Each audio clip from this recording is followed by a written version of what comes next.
the Jesse Kelly Show. Let's have some fun.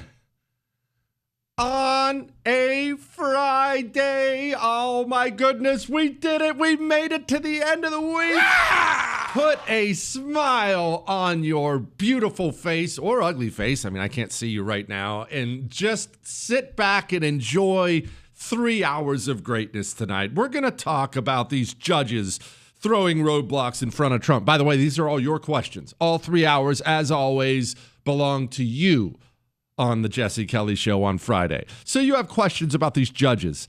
Someone saw political ads for Bill Cassidy in Louisiana, making a point that I've been making over and over again. Someone wants to know how a strict father like mine raised a, quote, finicky eater. Elon Musk blowing up at people in public. Someone wants to know if you can change that. School security, or stool security, I guess, for your kid. How do we do this when you have a school that needs secured? How'd I end up in Houston? Tim Kaine's an evil demon. All that and so much more coming up tonight on the world famous Jesse Kelly Show. And before we go any further, and before I forget, I've been teasing all week long that Monday the competition begins. Competition makes us all better. And on Monday, we tackle the real issues that matter. We tackle the question that's been on the front of your mind. What is the crappiest country in the world? It's the 2025 Crappiest Country in the World competition.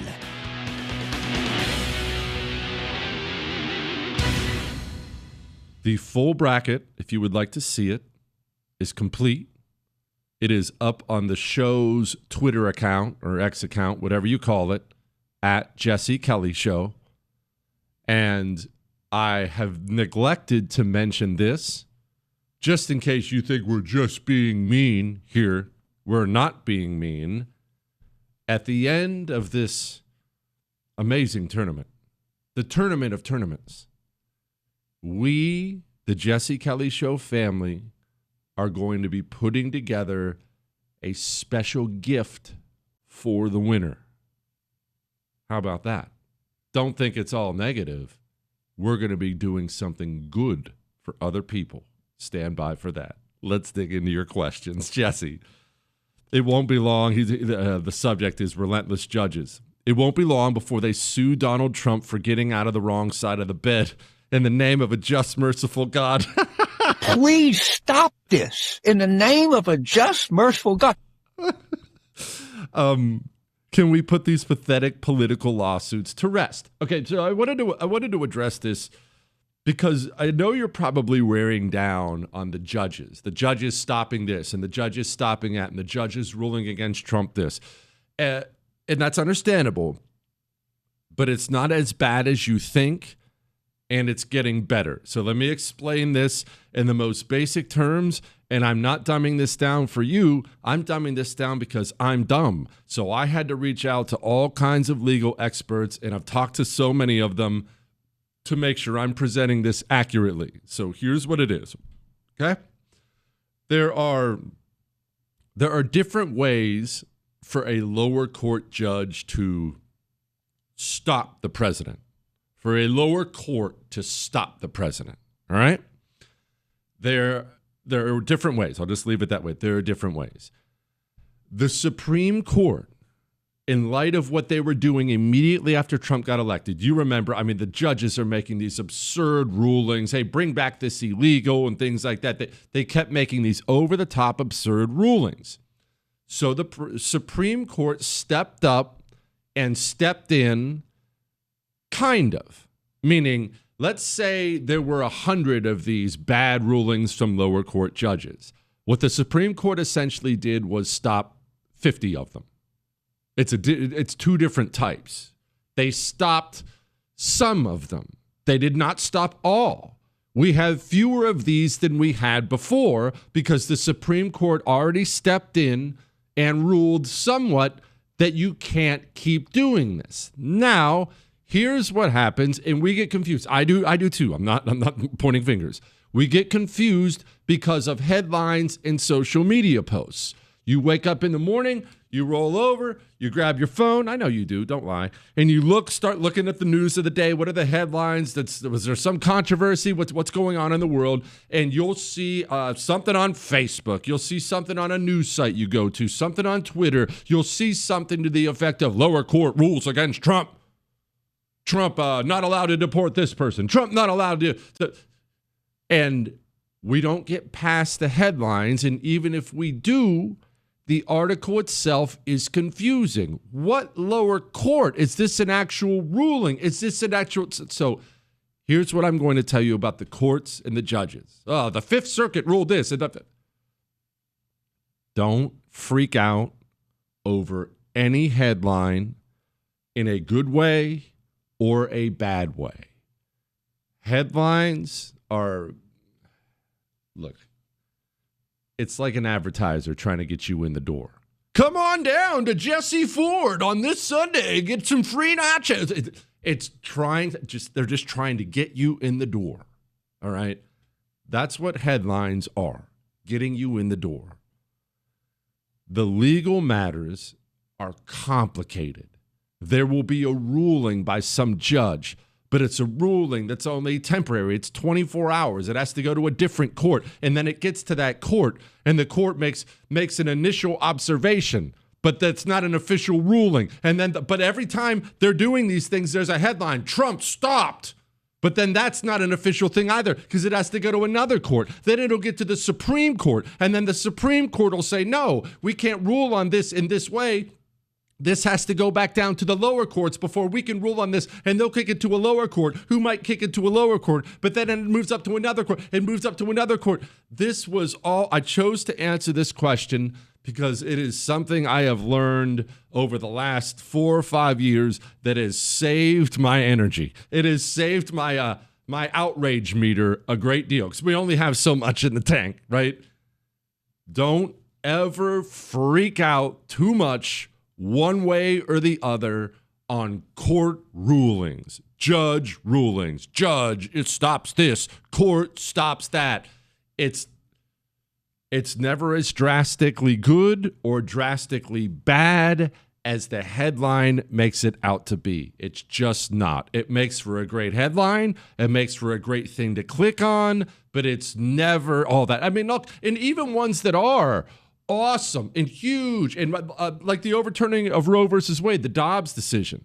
Of course, you know I'm a big fan because I hate abortion. Everyone knows that. And that's great. Don't get me wrong, I'm not complaining about it, but you've heard me say a million times, it didn't even slow down abortions. Not numbers-wise. In red states, they're cleaning it out, and Planned Parenthoods are closing, and it was good, it was good, it was good, it was good, it was good. But it's tempting, and I'll tell you what, I did it. The day Roe versus Wade got overturned, I sat back and thought, oh, that's millions of lives saved. Abortion will now slowly but surely start to die in the country, and it'll be gone. Oh, thank goodness that whole abortion thing is over. That's not true at all. As you've heard me say, there's as many now as there have ever been. I'm not going to go off on abortion right now, but it's an example. When the courts rule, don't freak out too much or too little. Now, there are very, very, very important rulings that will happen. For instance, maybe the most important ruling we're waiting on, and we don't know. I'm not telling you I know when it's going to come. No one knows when it's going to come or even if it's going to come. Is the birthright citizenship ruling. The fact that the United States of America allows women to come into this country illegally just to have a baby and automatically grants that baby citizenship is bonkers. It's completely insane. But Democrats have, of course, with the help of Republicans like James Lankford, Democrats have used that to change the United States of America demographically so it's not so far to the right, so they'll be more accepting of communism. Thus, that's the only reason Democrats can get elected at any level in the country. Now, that's a ruling that is gigantic. Honestly, that might be the biggest Supreme Court ruling you'll ever have in your life. no matter how long you live, no matter how old you are, if we could actually get a good ruling on that, that would change everything. Everything. Anyway, I don't want to go off on a tangent on that. Let's talk about these fake GOP guys. I'm super mega. Next.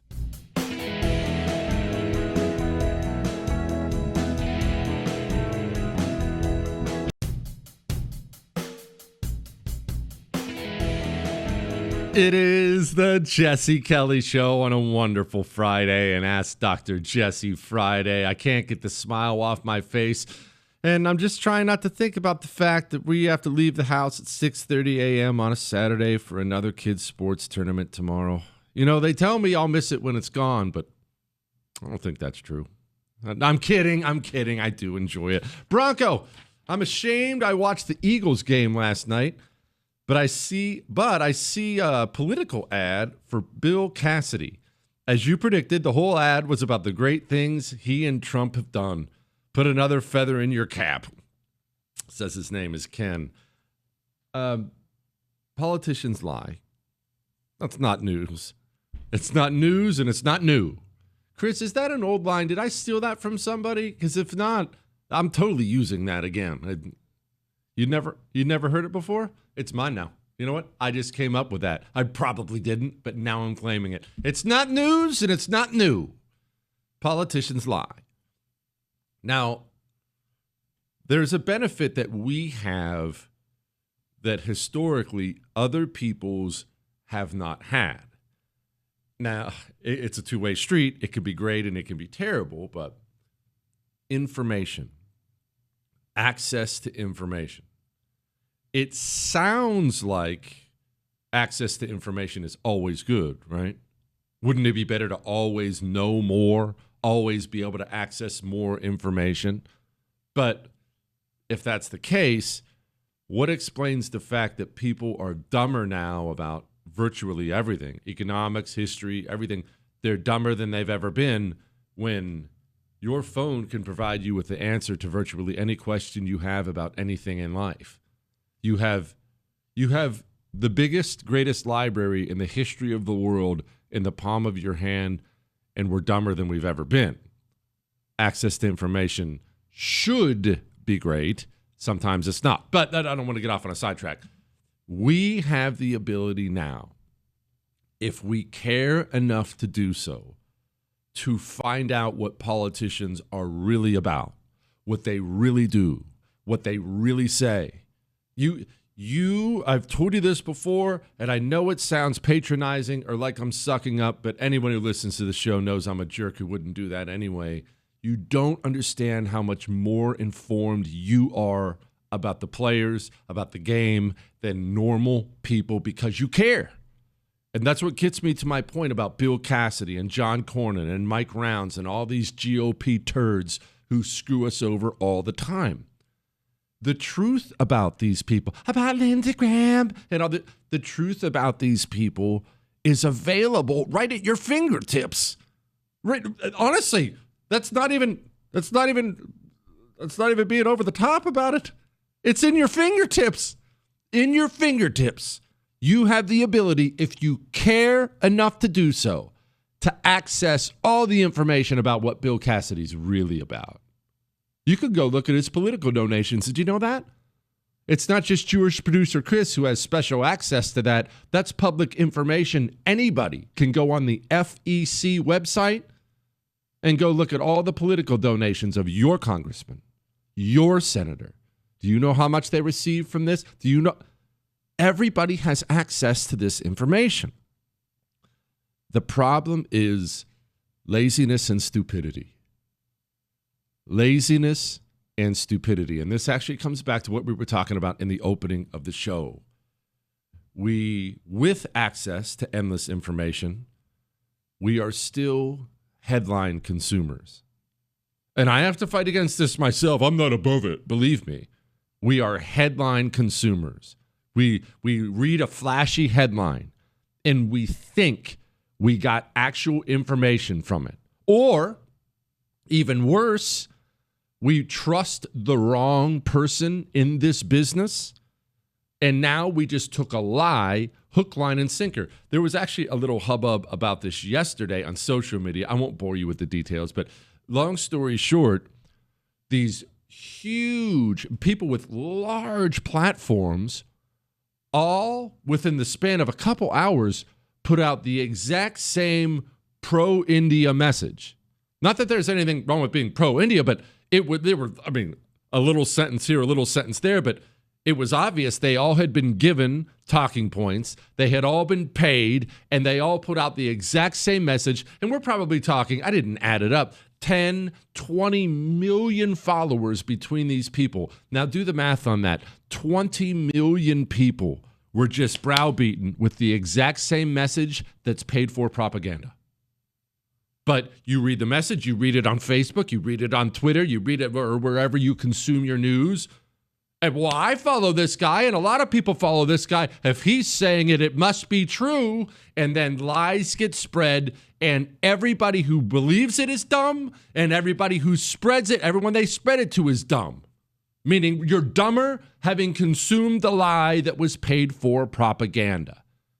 Guys like Bill Cassidy stay in the United States Senate because people believe the 30-second TV commercial that he produced and paid $5 million for, showing him to be Mr. MAGA. I'm MAGA this, I'm MAGA that. I love Trump, and Trump loves me and Trump and me. And the GOP primary voter sits at home watching it on the news. I like Bill. He likes Trump like I do. And 70% go vote for the same turd who screws you over every single time. We have got to break the cycle of being headline readers and dig deeper. Dig deeper. I'm preaching to the choir. You're already listening. But we have to encourage our GOP voting friends to dig deeper, to wade past the headlines.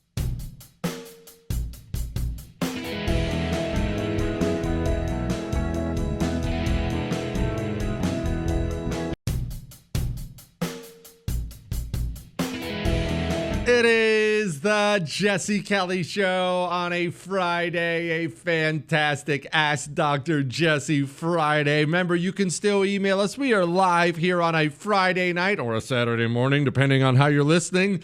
Jesse@jessekellyshow.com is the email address. Let's do some personal ones. Hey, Jesse, I'm a little behind listening to the podcast. You mentioned how Elon publicly fought with Donald Trump, and you warn listeners to cut people out of their lives who air private arguments.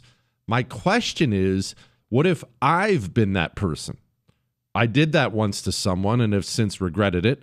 I'm not asking because I want to get back in their life or anything. I've let it go, but I also don't want to be that kind of person.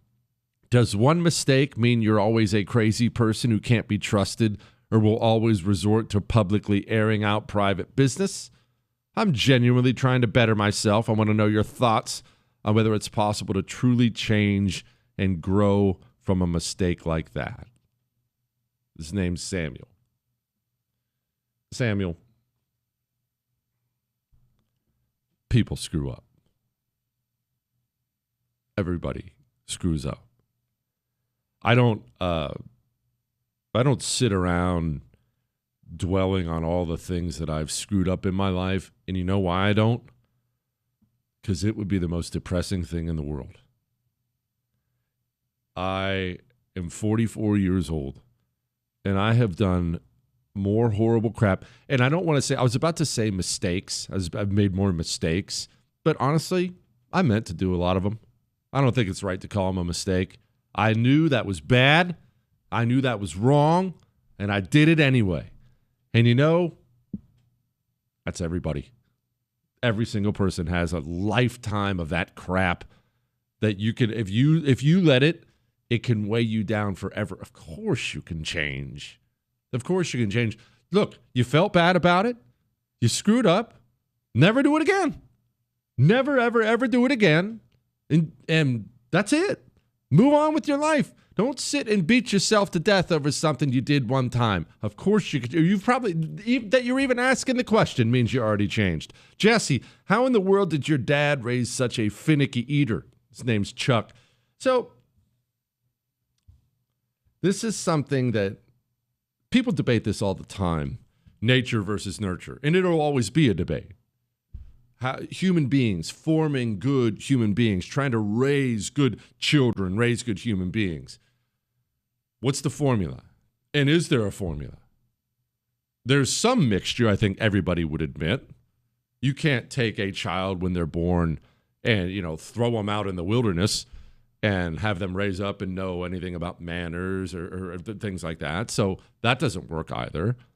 But any parent with multiple children will tell you that they are different. I'm more, my eyes are more open to me after raising my children. You see, I have 2 boys, James and Luke. James is my oldest. He's the one who can't sit still. He's the one who likes running. Gets up at 5:30 a.m. and runs every morning. It's just it's wild. He has to move. It's awesome. I'm not that way, but it's awesome. He is the greatest eater I've ever seen in my life besides Aubrey. It is astounding. He will sit down and he'll tear through chicken, steak. He'll eat all his broccoli and ask for seconds. He will, now don't get me wrong, he likes his junk food too on occasion. He will refuse it when I offer it, especially now it's cross-country season. Hey, it happened to me last weekend. Hey, you guys want to go out for pizza? I was doing something. Boys, you want to go grab a pizza? Nah, I got a race tomorrow. I want to stay. That's James. There's no time in my life in 44 years on this planet I would ever say no to pizza under any circumstances whatsoever. James is all, I'm trying to stay healthy. Okay. You can say that's how we raised him. Okay. Sure. I would agree. Somewhat. But then there's the other kid, Luke. Just like me. Broccoli? Nah. I'm going to slip that to the dog under the table. That's disgusting. When he was a child, we used to, trying to make him eat his veggies, trying to make him eat whatever. That's the rule. You eat what's made. When Ob makes dinner, you sit down, you eat what's made. And he would refuse. And we used to make him sit there until he ate it. He would sit there until bedtime. We finally stopped doing it. It would be 2-3 hours. He's sitting at the table, and he's just going to sit there. I brought that up to my parents, and they laughed hysterically because my parents used to do the exact same thing to me with the exact same results. You sit there and you finish your meal. It's not like they were soft on it. You sit there and finish your meal. Don't get up till it's done. All right, I'll sit here all night. I will sit here all night at the table before I eat those freaking disgusting vegetables. I know that we can guide children on how they eat, and I know that we all can improve somewhat how we eat. Believe it or not, I have improved immensely how I eat. I don't eat near as much fast food as I used to, and I get way more nutrients, courtesy of chalk and things like that, than I used to, but I'm never going to be up. I'm never going to order asparagus as a side. No, bring me some French fries, please. Do you have mac and cheese? I can't do it. I'm not going to do it. My parents tried. And it's not like we had any money to, if he doesn't want to eat the chicken and lima beans, let's just order in. And then there was no ordering in. That's what you got. That was the food. I'll starve. I'd rather starve. Luke has puked on his dinner table before when we forced him to eat vegetables. That's how gross they are to him. And people who like vegetables don't understand those of us. That's exactly how I react to. I did too. Lima beans down, lima beans coming back up. People who aren't like that can't understand it. All right. Let's talk about something more serious here after that little sidetrack. School safety. Every parent in the wake of these horrible school shootings, every single parent, myself included, we all think, what if that happened at my kid's school? What if that happened to my kid? We all go through the mental exercise of, oh, dear God, what if I got that phone call one day? What if that happened with every single parent? It's just natural thinks about it. And when one happens, a shooting at a Catholic school, a bunch of kids worshiping Jesus, and now there's some animal killing them. But it was so palpably awful that in the wake of it, we start asking, am I ready? Is my church ready for something like that? Is my synagogue, Chris, ready for something like that? I don't know how you guys are doing over there. Is my kid's school? And by the way, preschool, kindergarten, private school, public school, Christian school. Is your child's school ready for a demon to show up with a gun and try to bring people with him as he chooses to exit this world? And the answer to that question is oftentimes no. And we got a very, very, very heartfelt email from a mother here, and I'm gonna address it, and maybe we can have a serious talk about security and school and what you do and bravery and things like that.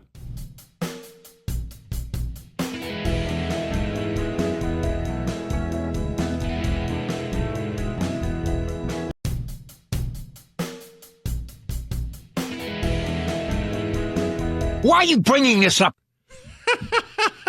It is the Jesse Kelly Show on a fantastic Friday. I'm so happy that Jewish producer Chris put not one, but 2 bits of that James Carville sound on the soundboard. Gosh, it's so great. Please stop this in the name of a just, merciful God.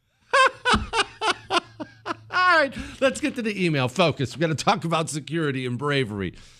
Jesse, I'm a mom in a suburb of Minneapolis. I have a child who goes to a Christian school. The events of last week hit me pretty hard. After being angry at the media and politicians, there are 2 things that have been on my mind. 1, how can we instill bravery in our children? I learned about one young man who covered his friend and took a bullet in the back to keep him safe. A young lady also shielded her friend to keep her safe. There was another young man who got everyone around him under the pew and said prayers for safety, and then told himself he needed to get them to safety and jumped into action to help kids get out of church. These acts of extreme bravery from these kids brought me to tears and made me wonder what things I could do to help instill that in my own child.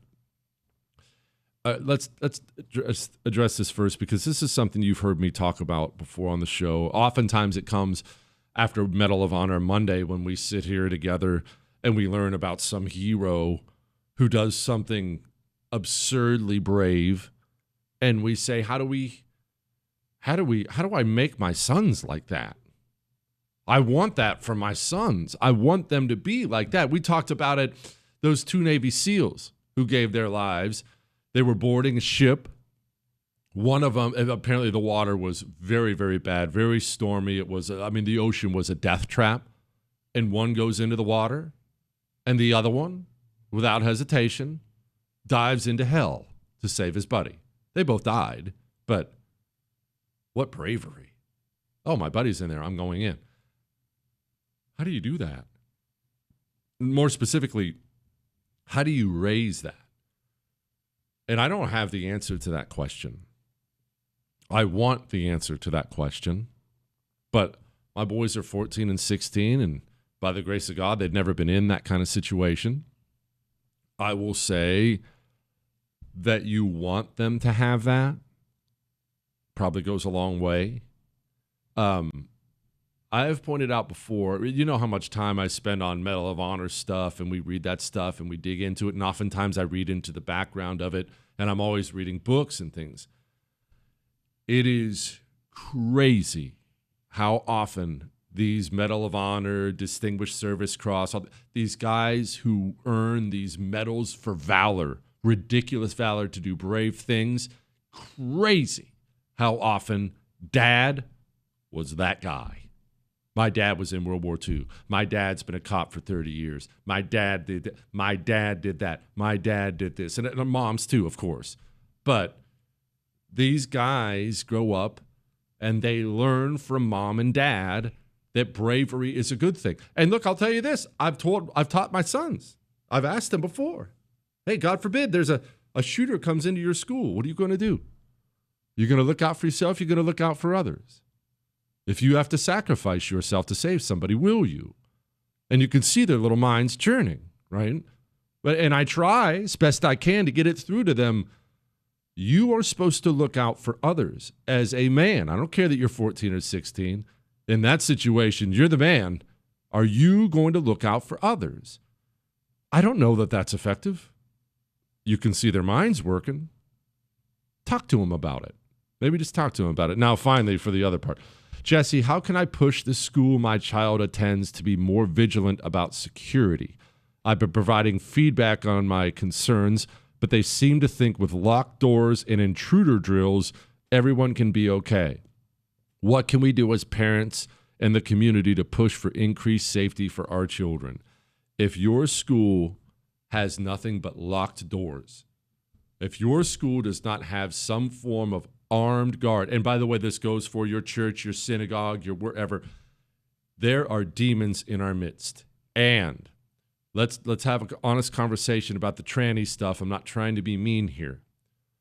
We have socially conditioned, mentally ill people in this country to embrace darkness in a way you can't imagine. We took somebody who was struggling. Maybe it's a child, a teenager, maybe it's an adult. We took someone who was struggling with mental health issues of some kind. And instead of getting them help, we started pouring sick psychiatric drugs into them, possibly even to the point of them chopping body parts of themselves off to themselves. We took a human who was struggling and turned that human into a freaking monster. And those people are not gone. The latest school shooter blowing his head off after he's done doing something terrible, don't for a second breathe a sigh of relief and say, wow, glad they're gone. This has been years. Doctors have been doing this. Schools have been doing this to children. Psychiatrists have been doing this. Parents have been doing this. These people are out there. If your school or your synagogue or your church, or if you do not have an armed security guard with a gun, if they don't have one, you need to make it happen. Make it happen today. Now, how do you go about doing that? This is a lady, but you have voiced your concerns. Your schools said they seem to think it's okay. This is where we have to learn from communists, because they do this so well. They understand the power of numbers and noise. Numbers and noise, it has power. Okay, they ignored you. How many friends do you have?